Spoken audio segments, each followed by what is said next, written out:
Oi pessoal, feliz ano novo pra vocês! O vídeo de hoje é o clássico 12 livros para ler em 2025. Bom, então eu trouxe aqui um livro pra cada mês esse ano. Tô muito empolgada com as leituras de 2025, porque é um novo ano pra ler muitos e muitos livros. O duro é que pouco tempo a gente tem tanto livro no mundo pra ler, sabe? Ai, meu Deus. 12 livros é uma meta bastante alcançável, assim, um livro por mês. Claro, né, que se o livro não tiver ali suas 1.500 páginas, é super possível colocar como meta de leitura.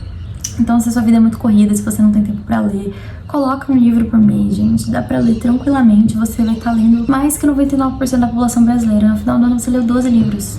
Ninguém nesse país lê 12 livros, então tá maravilhoso. Eu separei aqui, então, 12 livros que eu quero muito ler nesse ano. E são 12 livros que eu já tinha aqui em casa, então eu quero tirar esses livros da estante e ler nesse ano. É claro que eu vou ler outros além desses, mas eu coloquei como meta ler esses livros. Eu lembro que em 2023... eu coloquei uma lista, assim, de livros. Eu não tinha esses livros, né? Essa é uma grande diferença. Mas eu coloquei, assim, uma lista de livros que eu queria ler. E eu li, tipo, 4 ou 5 daquela lista. O resto eu não li, fui lendo outros. Na verdade, eu acho isso maravilhoso. Eu não sei se lista funciona comigo. Por quê? Eu acho que é tão legal o fato de que um livro te leva ao outro e um autor te leva ao outro. E sabe, você vai lendo conforme você quer ler no momento. Isso é muito legal, porque quando você começa a ler, você nunca vai ficar sem saber o que ler. Muito pelo contrário, sempre vai ter 1 milhão de livros pra ler e você nunca vai conseguir ler todos. É triste. Então essa lista não é pra ser aquela coisa engessada, assim. A última lista que eu fiz foi de 6 livros para o último semestre do ano de 2024. E se eu não me engano, eu li a maioria. Acho que eu só não li As Crônicas de Nárnia, que eu tinha colocado, e Otelo, que tá inclusive na minha lista pra esse ano. A Ana Karenina também não li, porque é o tamanho do livro. No final do ano, correria não ia dar pra ler mesmo. Mas até que deu certo, porque como eram livros que eu já tinha, eu tinha que ler esses livros. E então o objetivo é esse, assim. É claro que eu vou comprar outros livros, né? Quero aumentar a minha biblioteca e ler outros livros também que vão aparecer inevitavelmente. Mas eu pretendo ler esses livros que eu já tenho aqui e que são livros que eu quero muito, muito ler mesmo. Entendeu? Eu quero ler esses livros. Então, aproveitar. Eu não vou colocar, assim, de forma rígida, este aqui em janeiro, este em fevereiro, março, abril, porque não funciona assim. Depende da minha vibe no momento. Então, o livro que eu quiser ler em janeiro, eu vou ler em janeiro. Se eu colocar um livro pra ler em junho, mas eu quero ler em fevereiro. Então, não vai ser assim. Eu vou mostrando aleatoriamente, mas eu não sei quando eu vou ler nenhum desses livros, tá? O primeiro livro, já vou falar dele, que ele não tá aqui, na verdade, porque eu comprei na edição do Clube de Literatura Clássica e não chegou ainda, que é Crime e Castigo, do Dostô. Eu tô terminando não, né? Eu tô um pouquinho mais da metade. Mas com fé em Deus Pai, terminarei no final de janeiro. Tô lendo os Irmãos Karamazov. Então, assim que eu terminar, eu já quero ler Crime e Castigo. Na verdade, eu queria muito ler Crime e Castigo antes, mas eu não tinha aqui. E aí eu comprei na edição do clube, porque tava compensando muito. Vem Memória do Subsolo junto. Se eu não me engano, o nome é Diário do Subterrâneo. É uma coisa assim, a tradução é diferente. Então eu quero ler nessa tradução também. Você sabe que Memória do Subsolo foi meu livro favorito de 2024 e tava mais barato do que as edições da Editora 34, da Martin Claret, que é a que eu mais gosto. E já vinha com Memória do Subsolo junto, então compensou bastante. Mas como ainda não chegou, vou deixar só aqui a fotinha pra vocês verem como que é a edição. Eu gosto muito das edições do clube, então eu decidi comprar. E eu pretendo ler o quanto antes, assim, porque eu acho que eu vou gostar mais ainda de Crime e Castigo do que dos Irmãos Karamazov. Geralmente as pessoas gostam mais, comentem aí. Se você já leu os dois, qual que você gostou mais? Porque como o Crime e Castigo é menor, tem a impressão que vai ser menos enfadonho, sabe? Vai ter menos aquela injeção de linguiça, de calhamaço, sabe? Sempre tem aquelas partes que a gente fala, tá bom, querido, vai lá, né? Então eu acho que vou gostar mais de Crime e Castigo, mas também por conta da história, né? E bastante gente falando que é um livro de bastante profundidade psicológica e que o Dostoiévski vai explorar basicamente os mesmos temas, assim, que ele explora em suas grandes obras, né? A questão da culpa, da moralidade, do bem, do mal, o que é o certo, o que é errado, essas questões da essência humana. Eu gosto muito. Eu acho que vai ser um livro bem profundo e eu tô muito, muito ansiosa pra ler. Então, tá na minha lista, com certeza será uma leitura de 2025. Se eu não ler logo em seguida, eu acho que eu vou. Porque quando eu começo a ler Dostoiévski, eu não paro mais, entendeu? Me dá um hiperfoco. Então, eu acho que eu vou terminar os Irmãos Karamazov e partir pra ele. Espero ler o quanto antes. Bom, eu vou mostrar aqui 2 livros que também são edições do Clube de Literatura Clássica. O primeiro é o maior clássico norte-americano da vida, que é Moby Dick. Esse livro, embora ele seja um calhamacinho, tem aqui um pouquinho mais de 600 páginas. Eu achei essa edição muito bonita, gostei. Ainda assim, eu acho que vai ser uma leitura bastante fluida. Eu acho a história desse livro demais, assim. É de um homem, um capitão, em busca de vingança. Ele quer matar uma baleia branca porque ela arrancou uma perna dele. Então, sabe, é essa busca do ser humano que é inalcançável. Ele quer matar um ser gigantesco muito maior que ele. Eu acho que esse livro vai explorar, assim, muito a natureza humana, assim, até onde nós somos capazes de ir, sabe, insanamente. Amo. Eu acho que vai ser um livro bem profundo, então quero ler o quanto antes. E um outro livro também que é a edição do Clube de Literatura Clássica, essa capa eu achei fenomenal e eu acho que combina muito com a vibe do livro, entendeu? Olha isso.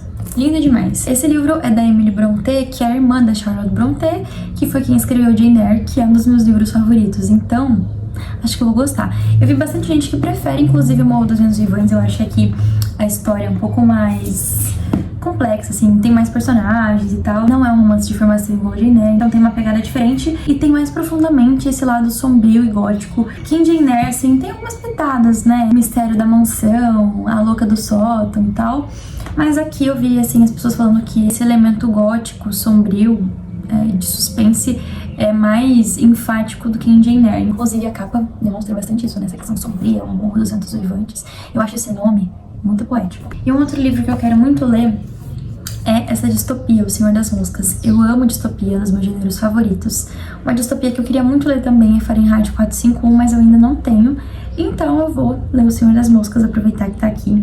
Esse livro eu acho que vai explorar muito a natureza humana, até que ponto o ser humano consegue em relação à maldade, porque são meninos que estão presos em uma ilha e eles precisam começar uma nova vida ali, todos juntos, e aí é um passando por cima do outro, né? Enfim, explora bastante essa questão do ser humano. Eu acho que vai ser uma leitura interessante também. Eu gosto muito de distopia, muito mesmo. Agora temos aqui 2 C.S. Lewis. Na verdade, eu vou ler mais do que só 2 livros do C.S. Lewis, mas eu coloquei esses 2 que são os principais que eu quero ler. Tem alguns outros aqui, eu tô olhando minha coleção maravilhosa do C.S. Lewis. Tem reflexões cristãs sobre histórias, o assunto do céu. Enfim, tem vários livros aqui que eu não li ainda dele. Eu quero muito ler também Deus no Banco dos Réus. Ai, são muitos livros. E uma coisa, eu acho os títulos dos livros do Lewis muito instigantes. Sabe, a abolição do homem, Deus no Banco dos Réus, A Última Noite do Mundo. Acho muito legal. O Grande Divórcio, então, o primeiro livro, ele é bem curtinho, mas eu achei muito legal porque é basicamente uma alegoria, assim, é como se fosse um livro de ficção, né? Eu vou ler aqui rapidinho essa parte de trás, só pra vocês verem como que esse livro tem uma premissa interessante. O escritor se encontra no inferno, embarcando em um ônibus com destino ao paraíso. A incrível oportunidade é que quem quiser ficar no céu, fica. Este é o ponto de partida para uma meditação extraordinária sobre o bem e o mal, a graça e o julgamento. A ideia revolucionária de Lewis é a descoberta de que os portões do inferno estão trancados por dentro. As próprias palavras de Lewis: se insistirmos em manter o inferno, ou mesmo a terra, não veremos o céu. Se aceitarmos o céu, não seremos capazes de reter nem mesmo as menores e mais íntimas lembranças do inferno. As frases desse homem são as mais incríveis. É genial, eu amo C.S. Lewis, então tô doida pra ler esse livro aqui. Já A Última Noite do Mundo é uma coletânea de ensaios, e um dos ensaios tem como título A Última Noite do Mundo. Aqui ele diz que esse livro vai ponderar sobre as questões da oração, que C.S. Lewis vai brincar com o significado das palavras eu creio, que ele nos faz imaginar como devemos encarar nossos conceitos sobre Deus e até mesmo sobre a possibilidade de haver ou não vidas em outros planetas. Então é um livro bastante completo, acho que vai ser interessante. Esses livros que são coletânea de ensaios, eu gosto bastante, só que quando eu vou fazer a resenha, geralmente fica bem fragmentado e não dá pra falar sobre tudo. O Peso da Glória, por exemplo, eu tô devendo a segunda parte, porque tem alguns capítulos ali que falam sobre assuntos específicos muito importantes, mas que não deu tempo de explorar. Então, geralmente são livros que não dá pra fazer uma resenha muito completa, ou senão tem que fazer 2 partes. Bom, o próximo livro é este clássico da literatura inglesa, que é Otelo, do Shakespeare. Ele estava na minha lista para ler no segundo semestre do ano passado, acabou que não deu.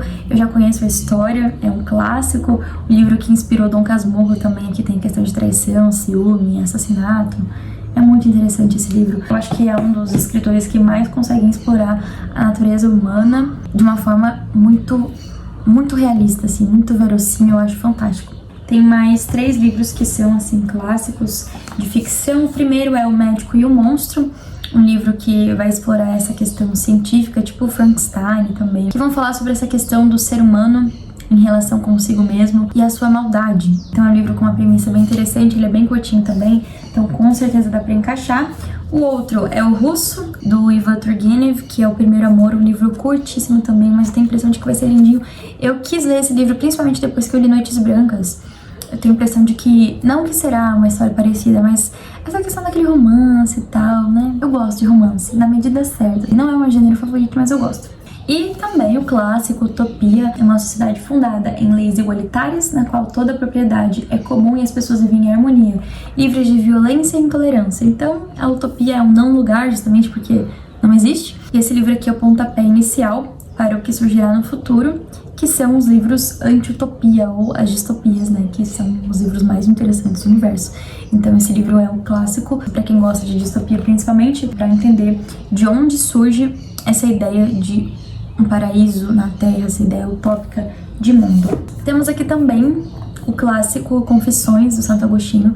Eu quero ler esse livro há muito tempo, eu já li alguns trechos dele, então eu fiquei com bastante vontade de ler. Eu gosto muito, muito das ideias do Santo Agostinho. Então aqui nós temos literalmente as confissões dele, né?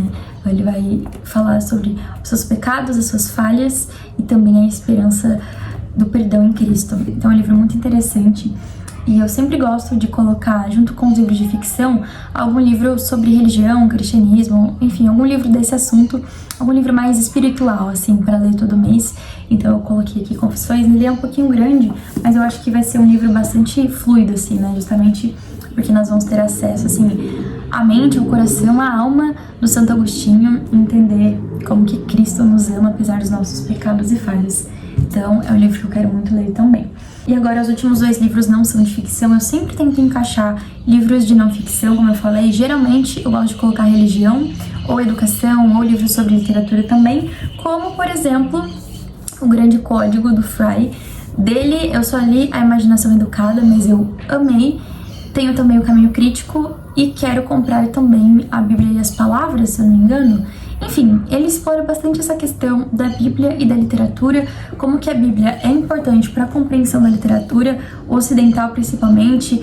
Ele explora também as questões da Bíblia e dos mitos clássicos, os mitos da literatura. Ele fala um pouco sobre isso em Imaginação Educada, como que é importante nós termos esse arcabouço em relação às histórias bíblicas e mitológicas para nós compreendermos a literatura. Então aqui ele vai falar exatamente sobre isso, né, a relação que há entre a Bíblia e a literatura e a importância de compreender a Bíblia para se ler também a literatura. Inclusive, isso é algo muito interessante porque as crianças sempre começam a aprender e ler a literatura por meio das histórias bíblicas. Então, é ali por meio da Bíblia. A Bíblia é, na verdade, o maior livro literário de todos os tempos. São muitas histórias e muitos gêneros literários dentro da Bíblia. Inclusive, muitas pessoas, mesmo que não sejam cristãs, fazem leitura literária da Bíblia justamente porque é um texto muito, muito rico. Então, tô bastante ansiosa para ler O Grande Código. E o último livro é o Maquiavel Pedagogo, do Pascal Bernardin. Tem o subtítulo aqui, o Ministério da Reforma Psicológica. Aqui ele vai falar sobre educação. Eu fiz o vídeo sobre emburrecimento programado e aí eu já tinha comprado esse livro também. Tô bastante ansiosa para ler porque eu quero ler mais sobre educação e por que a nossa educação, não só brasileira, mas educação moderna como um todo, por que ela é tão terrível assim. Então aqui o Pascal Bernardin vai analisar, criticar e refletir sobre alguns dos mais importantes documentos oficiais sobre educação, da Unesco, da OCDE, por exemplo. Então a gente vai ver aqui o que oficialmente se fala sobre educação no mundo e sobre os métodos e as concepções equivocadas sobre educação. Então é mais um livro sobre educação que parece ser bastante interessante e também estou bastante ansiosa para ler. Bom, então esses foram os meus 12 livros para o ano de 2025. Eu espero ler muito mais do que 12. Nesse ano de 2024 eu consegui triplicar essa meta, então eu acho que é super possível encaixar esses 12 livros que eu quero muito ler com os livros que virão, porque a vida do leitor é assim, entendeu? Surge um livro, surge outro, e é esquema de pirâmide literária mesmo. Então é isso, eu espero que vocês tenham gostado do vídeo. Comentem aqui também quais livros vocês pretendem ler neste ano de 2025. E eu aceito também indicações de livros. Se você viu que tem algum livro aqui parecido com algum livro que você já leu ou pretende ler, também comente aqui pra gente trocar. Isso é muito bom, né? A gente recomendar bons livros. Então é isso, eu espero muito que vocês tenham gostado, que vocês tenham um excelente 2025, com muita saúde, felicidade e muitas boas leituras também. E viva a literatura!